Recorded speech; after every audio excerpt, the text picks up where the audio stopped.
Hi friends, నేను మీ అనుష మాధస్వామి. ఎదురుగా కనిపించే స్టాచ్యూ తెలుగు తల్లి స్టాచ్యూ అనమాట. ఇక్కడ నుంచి కొంచెం ముందుకు వెళ్తే హంసల దివ్యన్ విలేజ్ దాటాక సాగర్ సంగమం అనేది బీచ్ ఉంటుంది. ఈ బీచ్ ఎక్కడో కాదు, విజయవాడ దగ్గరలోనే. అవును, విజయవాడ దగ్గరలోనే ఇంత బీచ్ అండ్ స్మాల్ ఫారెస్ట్ ఉందని ఎవరికైనా తెలుసా?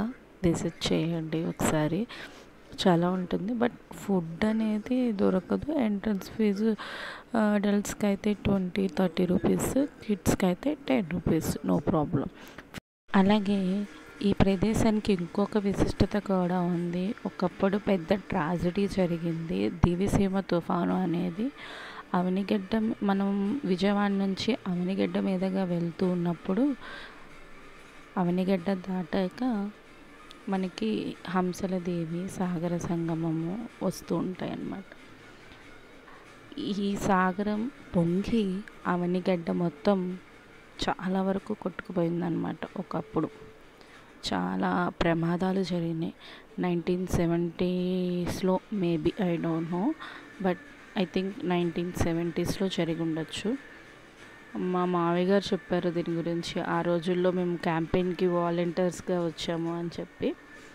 అండ్ ఆ రోజు చాలా పెద్ద ట్రాజడీ జరిగిన తర్వాత గవర్నమెంట్ చాలా ప్లేస్ని ఒక ఫారెస్ట్గా వదిలేసింది. దాన్ని అభయ అరణ్యం అని పిలుస్తారు. ఇదంతా ఫారెస్ట్ అన్నమాట మనం ఇప్పుడు చూసేది. అలాగే తెలుగు తల్లి స్టాచ్యూకి ముందు ఒక పెద్ద ఆర్చ్ వచ్చి వేణుగోపాల స్వామి టెంపుల్ ఉంటుంది. ఆ టెంపుల్ చాలా పెద్ద టెంపుల్ అనమాట. చౌలుల కాలం నాటి టెంపుల్, చాలా విశిష్టమైనది. మేమైతే మిస్ అయ్యాము, మాకు ఆఫ్టర్నూన్ అయిపోయింది, దర్శనం లేదనమాట. సో ఎవరైనా వెళ్తే ఆ టెంపుల్ మిస్ అవ్వద్దు. ఆ టెంపుల్ చౌలులు కట్టించింది. అండ్ రామాయణానికి సంబంధించిన ప్రతి ముఖ్య ఘట్టాలు అక్కడ గోడల మీద చెక్కబడి ఉంటాయి. అలానే అక్కడ ఇంకో విశిష్టత ఉంది. వేణుగోపాల స్వామి ఆలయాల్లో 108 ఆలయాల్లో ఇదొక ఆలయం అన్నమాట. ఈ ఆలయంలో కృష్ణుడు, రుక్మిణీదేవి, సత్యభామ కొలువై ఉంటారు. ఈ ఆలయం చాలా విశిష్టమైనది, చాలా చరిత్ర కలిగినది. ఎవరు మిస్ అవ్వకండి. మేము మిస్ అయ్యాము, నెక్స్ట్ టైం తప్పకుండా మిస్ అవ్వము. అండ్ అలానే ఈ దివిసీమ తుఫాన్కి చాలామంది ఫండ్స్ కూడా ఇచ్చారట ఆ రోజుల్లో. చాలామంది ఫండ్స్ ఇవ్వటం వల్ల ఇప్పటికీ కొంచెం గెట్ ఆన్ అయ్యారు అని అనుకోవచ్చు. అవనిగడ్డ ఆల్మోస్ట్ బాగుంది ఇప్పుడైతే. అలానే సాగర సంగమం ప్రత్యేకత ఏమిటంటే అక్కడ కృష్ణానది వెళ్ళి బంగాళాఖాతంలో కలుస్తుంది. అక్కడ 3 రంగుల నీళ్లు మనం చూడొచ్చు. కృష్ణా నది ఒక రంగులో ఉంటుంది, బంగాళాఖాతం ఇంకో రంగులో ఉంటుంది. రెండూ కలిసినప్పుడు ప్రత్యేకమైన రంగు మనకి కనబడుతుంది అన్నమాట. సో అందరూ తప్పకుండా విజిట్ చేయండి. ఇప్పుడైతే సాగర సంగమానికి వెళ్ళే రూట్ లేదు, రోడ్డు అంతా సముద్రంలో కొట్టుకుపోయిందనమాట. చాలా బాగుంది, చాలా హ్యాపీ అనిపించింది. చాలా రోజుల తర్వాత లాంగ్ ట్రిప్ వేసినట్టుంది.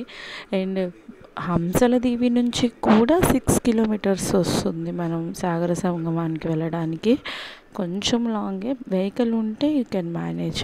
బీచ్కి వచ్చేసాం చూడండి. ఆ వే నుంచి ఎడ్జ్కి వస్తే బీచ్కి వచ్చేసాం. మా పిల్లలు అందరూ చాలా హ్యాపీగా ఆడుకున్నాము. బీచ్లో కొంచెం డస్టీగా ఉంది, నో ప్రాబ్లం.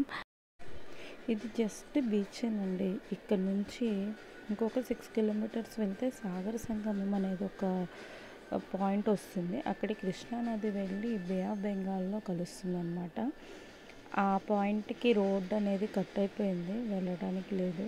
మా అక్క వాళ్ళు అందరూ ఫుల్ ఎంజాయ్ చేశారు. వాటర్లో ఫుల్ బాగా ఎంజాయ్ చేశారు. చూడండి ఎంత బాగుందో, ఎంత నురగగా ఉందో బీచ్. ఎంత హాయిగా ఉంది, ప్లెజెంట్గా ఉంది వాతావరణం అయితే. ఇది అయిపోయాక మేము తెచ్చుకున్న ప్రసాదం అవన్నీ, ఫుడ్ అవన్నీ తినేసి కొంచెం సేపు ఎంజాయ్ చేసి విజయవాడ టెంపుల్కి వెళ్ళాము. అక్కడి నుంచి ఇంకా ఒంగోలు వచ్చేసాము. చాలా హ్యాపీగా అనిపించింది. అందరం చాలా ఎంజాయ్ చేసాము ఈరోజు.